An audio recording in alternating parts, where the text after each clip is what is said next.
Saudari dan saudara yang terkasih di dalam Tuhan Yesus, marilah kita berdoa. Doa yang diajarkan oleh Tuhan Yesus sendiri. Dalam nama Bapa dan Putra dan Roh Kudus. Amin.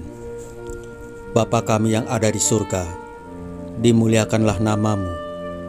Datanglah kerajaanmu, dan jadilah kehendak-Mu di atas bumi seperti di dalam surga. Berilah kami rejeki pada hari ini, dan ampunilah kesalahan kami, seperti kami pun mengampuni yang bersalah kepada kami.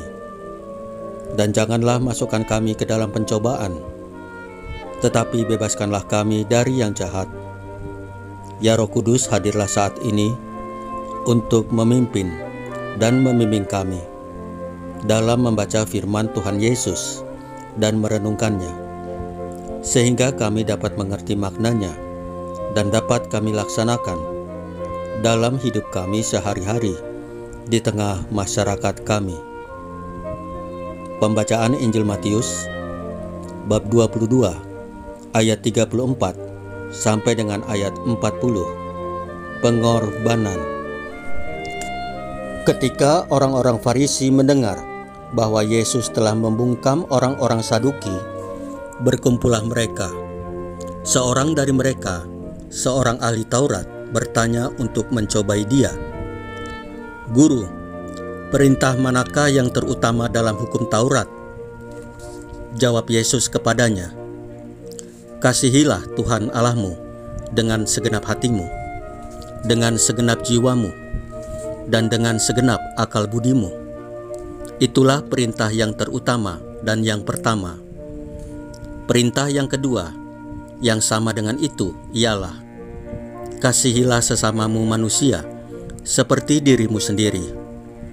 Pada kedua perintah inilah tergantung seluruh hukum Taurat dan kitab para nabi." Demikianlah sabda Tuhan. Terpujilah Kristus.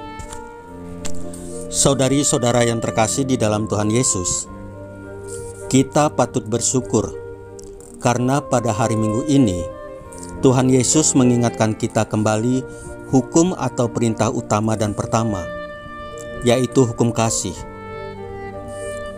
Dalam kehidupan kita sehari-hari, hukum kasih menjadi sesuatu yang sangat mudah diucapkan, namun tidak begitu mudah dilaksanakan.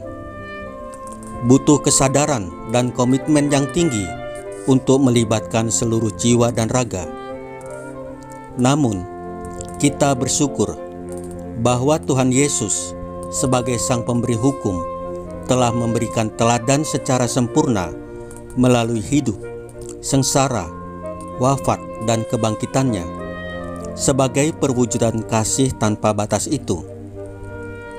Tuhan Yesus telah mewujudkan kasih yang sempurna melalui salibnya.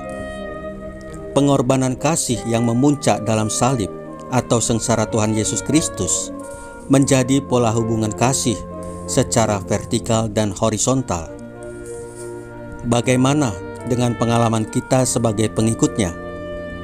Beranikah kita mengedepankan nilai pengorbanan diri dalam mewujudkan hukum kasih di tengah keluarga, di tengah komunitas, dan di tengah masyarakat kita?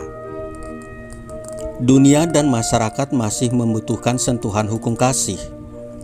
Maka kita semua dipanggil untuk menjadi pejuang kasih dan misionaris cintanya. Saudari-saudara yang terkasih di dalam Tuhan Yesus, marilah kita berdoa. Ya Allah, berilah kami karunia pengertian untuk memahami-Mu lebih dalam lagi, terutama melalui penghayatan hukum kasih secara konkret dalam kehidupan kami sehari-hari. Salam Maria, penuh rahmat, Tuhan sertamu. Terpujilah engkau di antara wanita, dan terpujilah buah tubuhmu Yesus. Santa Maria, Bunda Allah, doakanlah kami yang berdosa ini, sekarang dan waktu kami mati. Ya Tuhan Yesus, tambahkanlah iman kami hanya kepadamu saja, karena hanya Engkaulah Tuhan dan Juru Selamat kami satu-satunya, tidak ada yang lain. Dalam nama Bapa dan Putra dan Roh Kudus. Amin. Saudari-saudara yang terkasih di dalam Tuhan Yesus, bacaan firman dan renungan hari ini sudah selesai. Tuhan Yesus memberkati kita semua.